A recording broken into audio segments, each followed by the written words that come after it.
गौसे आजम कैसे गौसे आजम हो गए? ये गौसे आजम होना, ये ऐसे गौसे आजम नहीं होता। आप गौसे आजम को समझिए। गौसे आजम कौन है पढ़िए। गौसे आजम किसे कहते हैं मुताला कीजिए। और गौसे आजम को समझने से पहले गौसे आजम के बाप को तो देखिए। गौसे आजम को समझने के लिए गौसे पाक की माँ का तो मुताला कीजिए। गौसे आजम है तो फिर बाप कैसा होगा, गौसे आजम है तो माँ कैसी होगी। अब जरा सा जहन हाजिर कीजिए। और बड़ी तेज़ी में मैं आपकी अदालत में पहुँच रहा हूँ अजीज़ा ने मिल्लत इस्लामिया। मजमा नहीं, जो जहन लेकर आया, जो मिजाज लेकर आया, जो मेरी तकरीर का महवर है, मैं आप तक नहीं पहुँचा सका। और क्योंकि आप लोग भी सुनने के काबिल न सके, बल्कि थोड़ा सा ये लोग आए हुए हैं अजीज़ा ने मिल्लत इस्लामिया, उस्ताजुल उलमा हज़रत अल्लामा मौलाना मुफ्ती जुल्फ़कार साहब क़िबला मद्दिलुल नूरानी, जो सैकड़ों हज़ारों की तादाद में बड़े बड़े आलिम को इन्होंने बनाया है, जो इस जलसे की सदारत करते हैं। हज़रत का आ जाना ही ये काफ़ी है और जलसे की ज़मानत है। अजीज़ा ने मिल्लत इस्लामिया, बड़ी तेज़ी के साथ मुसलमानों सोचो तो ज़रा, आज हम और आप है ट्रेन में सफ़र करते हैं, बस में सफ़र करते हैं, बाज़ार जाते हैं, जाहिर सी बात है कहते 50 ग्राम मूंगफली तोलो, तो वो तौल रहा है 2-3 ठो मूंगफली का दाना हम फोड़ के खा लेते हैं। गौर करो मुसलमानों, 50 ग्राम हम चने का भूजा तलवाते हैं, एक मुट्ठी चना लेकर खा लेते हैं। लीची का ज़माना आया, खरीदते हैं एक लीची, चखने में चंद लीचियां हम खा लेते हैं। सोचते वो लीची खाने से क्या होगा, मूंगफली 2-3 मूंगफली खा लिया तो क्या होगा, चने का चंद दाना हमने खा लिया तो क्या होगा। मुसलमानों सोचो तो ज़रा, आपने सोचा होगा क्या होगा, तो पूछो तो गौसे आजम के बाबा से, पूछो तो गौसे आजम के बाबा से, तब पता चलेगा। अजीज़ा ने मिल्लत इस्लामिया, सोचो और गौर करो। मूसा दोस्त जंगी से पूछो तो ज़रा, कई रोज के भूखे थे, फाका कश थे, अल्लाह अल्लाह बहता हुआ एक सेब खाए थे। ये वाक़या आपको मालूम है, उलमाए किराम 12 बताए थे। खाने को तो सेब खाया, सेब अंदर गया, दिल की दुनिया में इनकलाब आ गया। आवाज़ अंदर से आने लगी, ए मूसा दोस्त जंगी सुनो, ये सेब तो खाया है, पूछा नहीं सेब किसका है, और ये सेब से खून बनेगा, इस खून से नस्ल बनेगी, उस नस्ल का हाल क्या होगा। मुसलमानों गौर करो, अब्दुल कादिर जिलानी का बाप वो खून बनने से पहले सेब वालों के पास पहुंचा है, बाग के मालिक के पास पहुंचा है, सेब के मालिक के पास पहुंचा है, और एक सेब के खातिर 12 साल की बागवानी की है। एक सेब के खातिर उस सेब के बागवान ने, अब्दुल्ला सौमी ने कहा था 12 साल बागवानी करनी है, ये पहली शर्त है। और दूसरी शर्त है, मेरी बेटी पैर की लंगड़ी है, निकाह करना होगा, हाथ की लूली है, निकाह करना होगा, आंख की अंधी है, शादी करनी होगी, जबान की गूंगी है, शादी करनी होगी, कान की बहरी है, शादी करनी होगी। कान है माई का लाल, जो ऐसे मजबूर लड़की को पसंद कर ले, अपने जोजियत में ले ले, उसे निकाह कर ले। आज का कोई नौजवान नहीं होगा, मगर गौर करो, वो हजरत अबू साले है, दो जंगी है, एक सेब के खातिर 12 साल की बागवानी के लिए तैयार हो गए, 12 साल नौकरी किया है। दोस्तों, उस लंगड़ी लूली गूंगी अंधी और बहरी लड़की से भी शादी करने के लिए तैयार आमादा हो गए, ताकि मैदान महशर में सर झुका के चलना ना पड़े, मुजरिम ना होना पड़े। दोस्तों, जब निकाह खानी हुई है और अबू साले दो जंगी कमरे में गए हैं सुहाग रात के लिए, और जैसे चौखट पे कदम रखा, हजाब उठता है, सलाम की आवाज इनके कानों तक टकराती है, कहा अस्सलाम वालेकुम, अल्लाह अल्लाह, फौरन अंदर से बाहर आ गए, कहा एक सेब खाया, 12 साल की बागवानी की है। साहिबे खाना ने और अब्दुल्ला सौमी ने बताया था, मेरी बेटी गूंगी है, मगर वो बोल रही है, लंगड़ी है, चल रही है, लूली है, हाथ उठ रहा है, अंधी है, देख रही है, कराए बहरी है, सुन रही है। वापस आए, कहा अब्दुल्ला सौमी, आपने मेरे कमरे में किस लड़की को रखा है? गौर करो, तकरीर सुनना कमाल नहीं, अमल करना कमाल है। वापस आ गए, का सरकार एक सेब खाया था तो 12 साल तो नौकरी किया, और आपने कहा अंधी है, मैं गया तो देखा कैसे, मेरी आवाज को, आहट को, वो कान अगर बहरी है तो सुना कैसे, गूंगी है तो सलाम कैसे किया, क्यों? कुर्बान जाओ। अब्दुल्ला सौमी जवाब देते हैं, ऐ अबू साले सुनो, मेरी बेटी जबान की गूंगी नहीं है, कान की बहरी नहीं है, आंख की अंधी नहीं है, हाथ की लूली नहीं है, पैर की लंगड़ी नहीं है। ऐ अब्दुल्ला सौमी कह रहे हैं, ऐ नौजवान, मैंने बेटी को लंगड़ी इसलिए कहा, अपने पैरों से गलत काम के लिए कदम न उठाया, अपने हाथों को गलत काम के लिए इस्तेमाल न किया, अपनी जबान पे गलत चीज को न लाई, आंखों से गलत चीज को न देखा, गैर महरम को न देखा, कानों से गलत बात ना सुने। अब्दुल्ला सौमी कह रहे, नौजवान, मेरी बेटी वो है जिसका पैर गुनाहों से पाक है, हाथ गुनाहों से पाक है, जबान गुनाहों से पाक है, होठ गुनाहों से पाक है, कान गुनाहों से पाक है, जिस्म गुनाहों से पाक है। पता चला जो बाप एक सेब के खातिर 12 साल बागवानी करे, जो माँ जिसका हाथ गुनाहों से पाक हो, पैर गुनाहों से पाक हो, जिस्म गुनाहों से पाक हो, आंख गुनाहों से पाक हो, उसके बतन से पैदा होने वाला गौसे पाक है। वो गौसे पाक जिसके बाप का जवाब नहीं, जिसकी मां का जवाब नहीं, आने वाला गौस है उसका भी जवाब। वो गौस है, गौर करें, खेल रहे हैं दरवाजे पर। ये मदरसे के बच्चे बेटा हाफ डाउन क्यों कर रहे हो? घर जाके सो जाओ, हमें तो तुम्हें कुछ कहना नहीं चाहिए, मेहमान रसूल हो। जलसे को तुम लोग भी खराब करते हो। गौर करो, गौसे पाक का बचपना है, बचपना है, दरवाजे पे खेल रहे हैं। एक वली कामिल गुजरा उनके दरवाजे से, कामिल वली कामिल है, सोचा देखा अब्दुल कादिर का बचपना है, सलाम करूं या ना करूं। तो बहुत सारे लोग हैं, बाप आज तो बेटा को सलामे नहीं करता, सोचता कि बेटा ही बाप को सलाम करे। पीर मुरीद को नहीं सलाम करता है, बल्कि मुरीद ही पीर को सलाम करता है, मुक्तदी इमाम को नहीं, इमाम ही मुक्तदी को सलाम करता है। मगर नहीं, ऐसा नहीं। पहले पीर मुरीद को वली बनाता था, अब मुरीद पीर को वली बना रहा है। नहीं समझे? पहले पीर मुरीद को वली बनाता था, अब मुरीद अपने पीर को वली बना रहा है। ऐसा आप समझ लीजिएगा, गौर करें। बड़े पीर अब्दुल कादिर जिलानी का बचपना दरवाजे पे खेल रहे। एक वली कामिल ने सोचा अब्दुल कादिर बच्चे हैं, बच्चे सलाम करूं या ना करूं। फिर सोचा कि मुस्तफ़ा जाने रहमत मदीने की गलियों से गुजरते तो सलाम कर दो। दरवाजे पे पहुंचे, कहा अस्सलाम वालेकुम। अब्दुल कादिर जिलानी कहते वालेकुम अस्सलाम, वालेकुम अस्सलाम। वली कामिल ने कहा अब्दुल कादिर जिलानी, मैं तो शरीयत की किताबों को मैंने पढ़ा है, तो मैंने यही सुना है, उलमा के ज़रिए किताबों में मैंने देखा है कि अगर किसी को सलाम करो एक मर्तबा, अगर जवाब नहीं देता हो तो दोबारा सलाम कर लो, कहीं सुन ले। उस पर भी नहीं सुना तो तीसरी मर्तबा ही सलाम करो। मगर बात समझ में नहीं आई कि सलाम मैंने क्या एक मर्तबा, आपने जवाब दिया 2 मर्तबा। सरकारे गौसे पाक फरमाते हैं, आने वाला मेहमान तेरी अजमत को सलाम, तेरी रिफत को सलाम, तेरी बुलंदी को सलाम, तेरी पाकजी को सलाम, तेरे रोशन ज़मीरी को सलाम।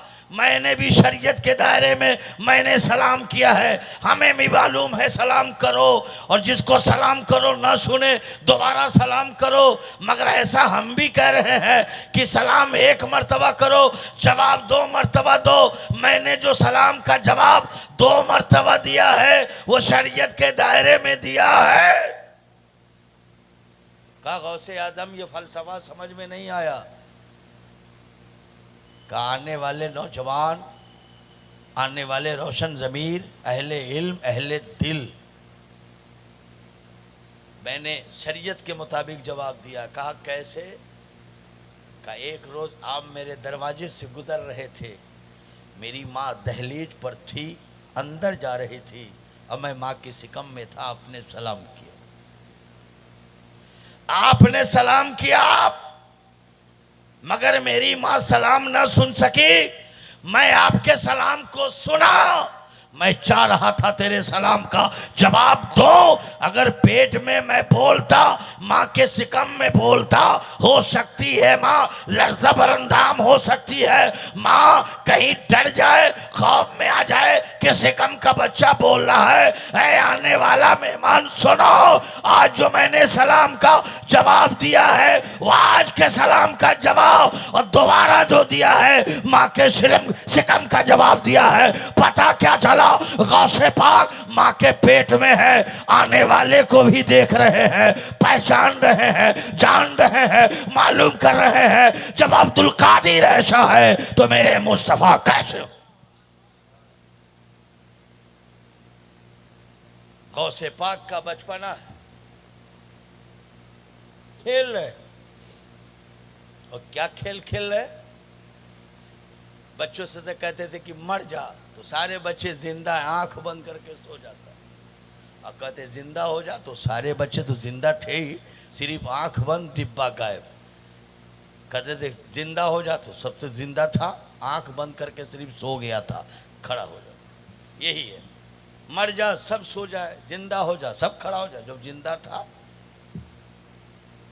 एक औरत है अपने मरे हुए लाडले की लाश को लेकर अब्दुल्ला सौमी की बारगाह में पहुंची, उनकी चौखट पे लाश रखा और अपना पाकीजा आंचल उनकी खानका में फैला के कहा, अब्दुल्ला सौमी मेरे बुढ़ापा का यही सहारा है, एक लौता यही बेटा है, यही मेरा लाल है, यही मेरा लाल है, मेरा शौहर जा चुका है, बुढ़ापे में लाठी का सहारा है, मैं तेरे पास आई हूँ, दुआ कर दो मेरा बेटा फिर जिंदा हो जाए। अब्दुल्ला सौमी ने मुराकबा किया है तो लौहे महफूज पे तहरीर पढ़ा और पढ़ कर कहा, ए मेरी माँ सुनो, बेटे को ले जाओ, कफन दफन का इंतज़ाम करो, बच्चा दोबारा ज़िंदा नहीं होगा। लौहे महफूज में लिखा है ये दोबारा ज़िंदा हो ही नहीं सकता। मुसलमानों मैं पूछना चाहता हूँ, जो आसरा था वो टूट गया है, आँखों में फिर आंसू आ गया है, मूसलाधार रो रही है, सावनो भादों की तरह रो रही है। पूछो जिसका इकलौता बेटा मर जाए उसे जोश कितना होगा, उसे जोश कितना होगा, उसे गम कितना होगा, कुरेद कितना होगा, तकलीफ कितनी होगी। मुसलमानों गौर करो, अपने मरे हुए बेटे को माँ अपनी छाती से चिमटा कर घर आ रही है, किसे कफन दफन करो। रास्ते में एक साइल मिला, पूछा क्या बात है? कहा मेरा बेटा मरा हुआ है। अब्दुल्ला सौमी की पास पहुंची थी, अब्दुल्ला सौमी ने कहा दोबारा जिंदा नहीं होगा, मैं ले जा रही हूँ कफन दफन करने, आखिरी रस्मात करने के लिए। अल्लाह अल्लाह, आने वाला साहिल रास्ते में मिला था, कहा खातून अरे चली जा, उसी अब्दुल्ला सौमी का नवासा जिसका नाम अब्दुल कादिर जिलानी है, फलानी जगह खेल रहे हैं, उनकी अदालत में जाओ।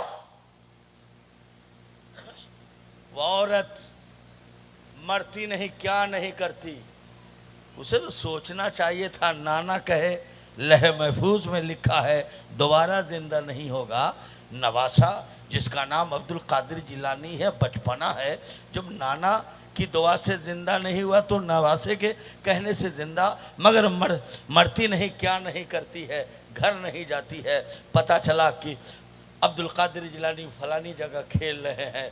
जैसे वो पहुंची है, गौसे पाक ने बचपना का आलम में कहा मर जा, सबके सब आंख बंद करके लेट गए। औरत का मुकद्दर का सितारा जगमगाने वाला था, चमकने वाला था। गौसे पाक से फरियाद न किया, गौसे पाक से फरियाद न किया, आप दुआ कर दीजिए। ये नहीं कहा मेरा इकलौता बेटा है, ये नहीं कहा बुढ़ापे का सहारा है, ये नहीं कहा ये मेरी लाठी है, दम तोड़ दिया है, आंखें बंद हो गई है, तेरे नाना की चौखट से वापस आए, नहीं, कुछ फरियाद नहीं किया। गौसे आजम ने कहा मर जा, तो सारे बच्चे आंख बंद करके सो गए। उन्हीं सोए हुए बच्चे के सामने, पास में, बगल में उस औरत ने मरे हुए बेटे को लिटा दिया।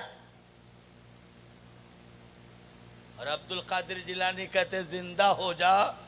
तो जो जिंदा लड़के थे वो तो उठने में ताखीर किया, उठने में देरी किया। जैसे अब्दुल कादिर जिलानी ने कहा जिंदा हो जा, मरा हुआ बच्चा इन जिंदो बच्चों से पहले खड़ा। तभी तो कहने वाले कहते हैं अजीज़ान मिल्लत इस्लामिया, गौसे आज़म का मकाम कितना बुलंद वाला है।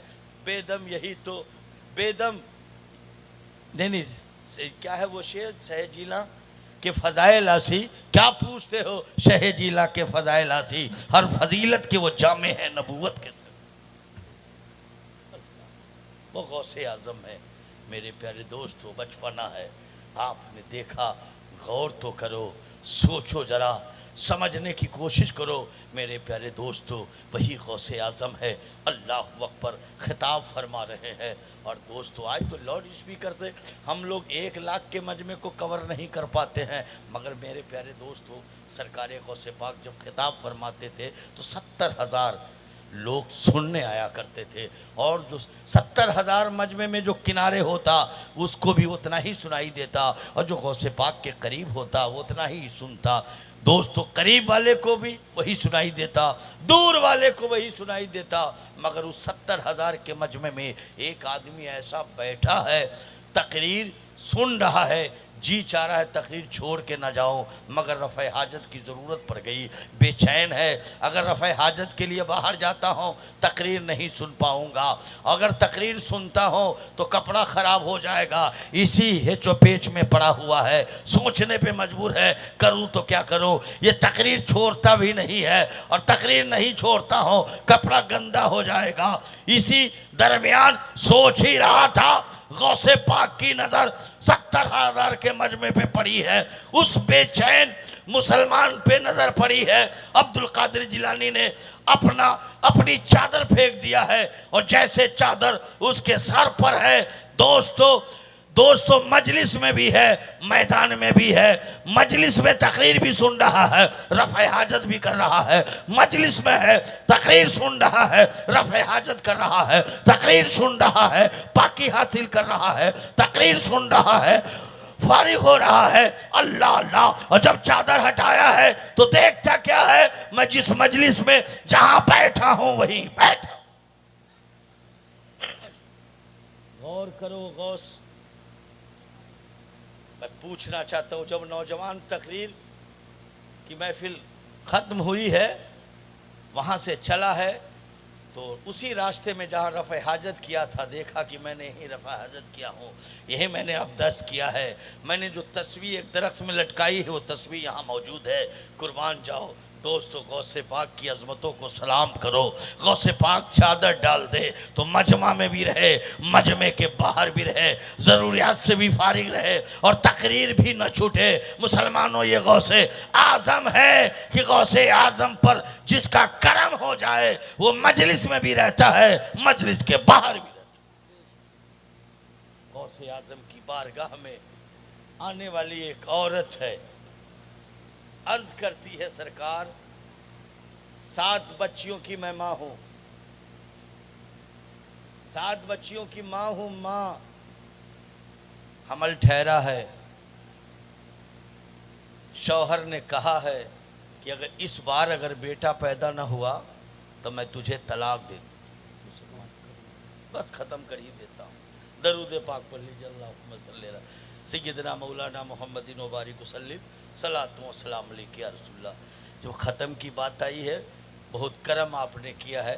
इंशाअल्लाह ताला कभी हयात बाकी रहेगी, मैं बड़ी तेज़ी से आमद रसूल पर गुफ्तगू करके मेरे बाद भी तकरीर होगी। अच्छा, दरूद पाक पढ़ लीजिए, अल्लाहुम्मा सल्ली अला सय्यिदना मौलाना मुहम्मदिन व बारिक वसल्लिम सलातु व सलाम अलैका या रसूलल्लाह। वो महबूब दुनिया गीती पे तशरीफ़ ला रहे हैं। अल्लाहु अकबर। और आप सलातो सलाम तो पढ़ते ही हैं, दरूद व सलाम पढ़ते हैं मेरे प्यारे दोस्तों।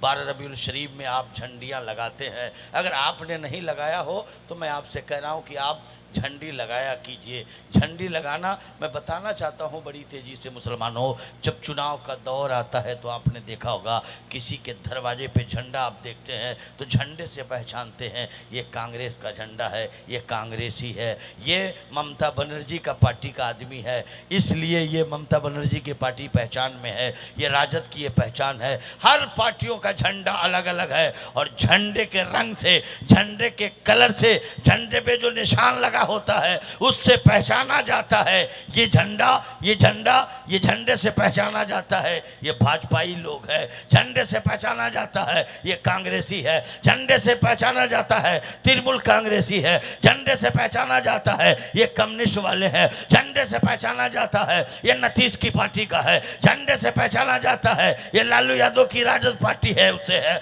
मुसलमानों, झंडे से पहचाना जाता है। पता क्या चला? पार्टी की पहचान झंडा है। 12 रबीउल शरीफ पे झंडा लगाओ ताकि दुनिया देखे तो कहे ये गुलाम मुस्तफ़ा है, ये गुलाम मुस्तफ़ा है, ये गुलाम मोहम्मद है, गुलाम गौस है, गुलाम ख्वाजा है, गुलाम आला हजरत है। जिसके घर पे रबीउल शरीफ का झंडा होगा वो पहचाना जाएगा ये गुलाम मोहम्मदी का घर। और वो महबूब आ रहे हैं, दुनिया के बीचों बीच आ रहे हैं। अपनी किताबों से तो आपने सुना है, आइए गैरों की किताब, उसकी पुस्तकों से, उसकी किताबों से आप पढ़िए कि उसकी किताबों में भी आपके महबूब की आमद का जिक्र है या नहीं है। वो महबूब आए तो उनसे पूछे, अयोध्या के साधु और संतों, तेरी पुस्तकों में, धार्मिक किताबों में, तेरे वेद पुराण में मेरे महबूब के आने का जिक्र है या नहीं है। तो अयोध्या के साधु कहते हैं हाँ हाँ, कृष्ण अवतार ने अरत पुंथम पृथ्वी मध्यम अर्ण सिकारतम बलवंत सुहानम पृथ्वी सदी सरोणमा शंकराम परशन परसूतम दयाचाकुरादम शंकराम तपस्यम दिशालु लम्हन तेहरबादम कुर्दवा तपस्यम क्षयम पृथ्वी मध्यम बदकानूस करितम वैदी भूकम रहना पृथ्वी मध्य पाल बरहारम कर्मलता तवस्तुम पृथ्वी मध्य सरसीन सड़ी पड़ी चन्न दयाल औतक अवतार महातम पदवजी करती परंपरागत परारंभ परारंभ। अयोध्या के साधु संत कहते हैं वो आमना का राजकुमार आएगा, आमना का राजकुमार आएगा तो धरती के बीचों बीच में आएगा। और धरती का बीचों बीच जोग्राफिया एतवार से जमीन का बीचों बीच मक्का है, वो मक्के में आएगा, पहाड़ों के बीच आएगा, पुराने घर के पास आएगा यानी काबा के पास आएगा। अवतार घराने में जन्म लेगा, उसके पिता का नाम ईश्वर भगत होगा यानी उसका नाम अब्दुल्ला होगा, उसकी माता का नाम शौम थी यानी आमना होगा। और आने वाला बालक जब आएगा, जिस गली से गुजरेगा गली महक उठेगी, जिस बगिया से गुजरे बगिया महके, जिस पेठिया से उठे जिस पेठिया से गुजरे पेठिया महके, जिस गली से गुजरे गली महक उठे। मुसलमानों आओ, वहाँ आने वाला बालक आने से पहले आकाश में उसका नाम सर उन्मा यानी ऊपर उसका नाम अहमद होगा और नीचे आएंगे तो उसका नाम मोहम्मद होगा। ऊपर भी 4 वजीर होंगे, पहला वजीर जिब्राइल होगा, दूसरा वजीर मिकाइल होगा, तीसरा वजीर इसराफिल होगा, चौथा वजीर इजराइल होगा। और जब मुस्तफा जमीन पे आ जाएंगे, नीचे आएंगे, उसका नाम मोहम्मद होगा। तो नीचे भी 4 संत होंगे, पहला संत अबू बकर होगा, दूसरा संत उमर होगा, तीसरा संत उस्मान होगा, चौथा संत अली होगा।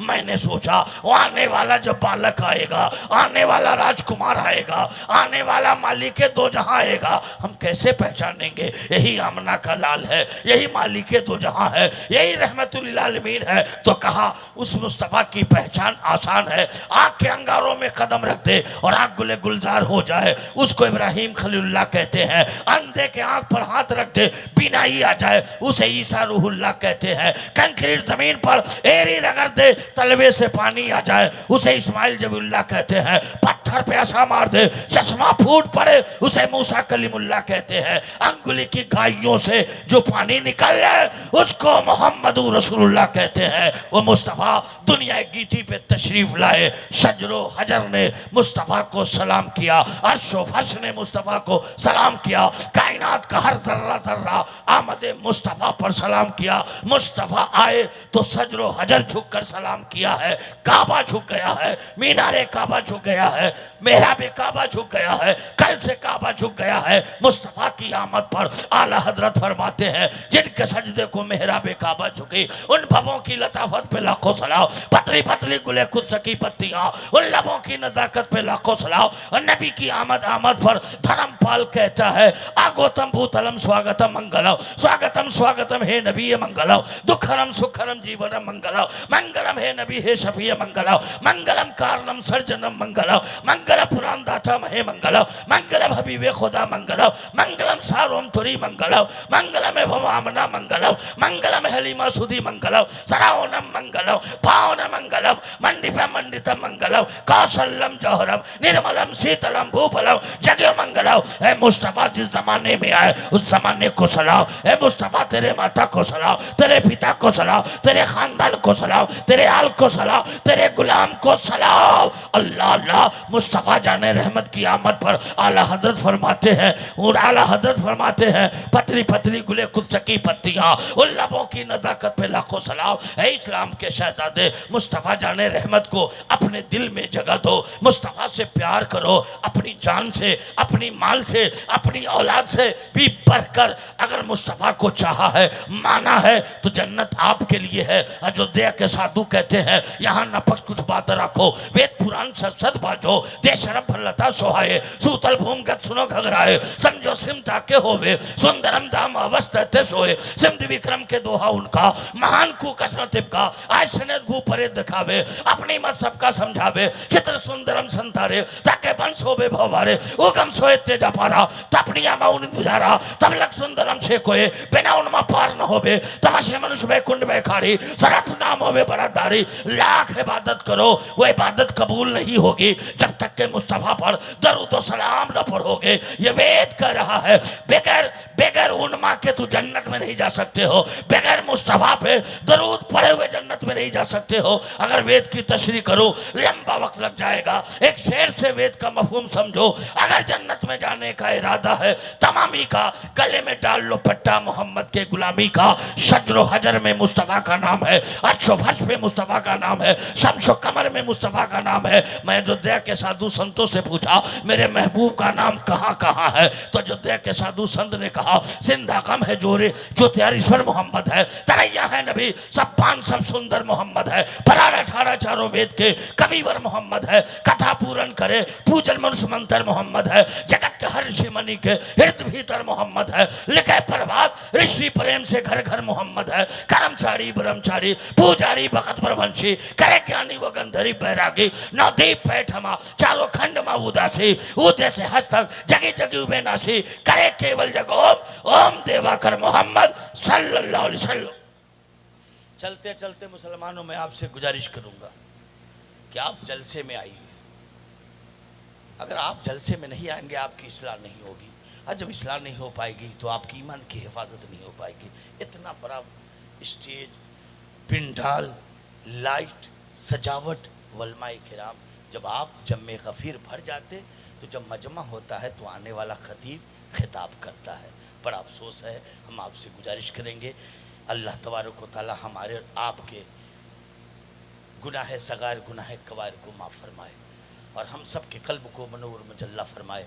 आप आएंगे तो आपकी सुन्नियत की पहचान होगी, आपकी ईमान की हिफाजत होगी। हम आपसे ही गुजारिश करेंगे, जलसे वालों से पूछिए, एक एक महीना से बेचैन बेकरार है, मौलाना हाबिल साहब से पूछिए कि इन्होंने वलमा से रब्ता किया, शायरों से रब्ता किया, और सिर्फ आपके लिए इतनी मेहनत और मुशक्क़त उठानी पड़ी है।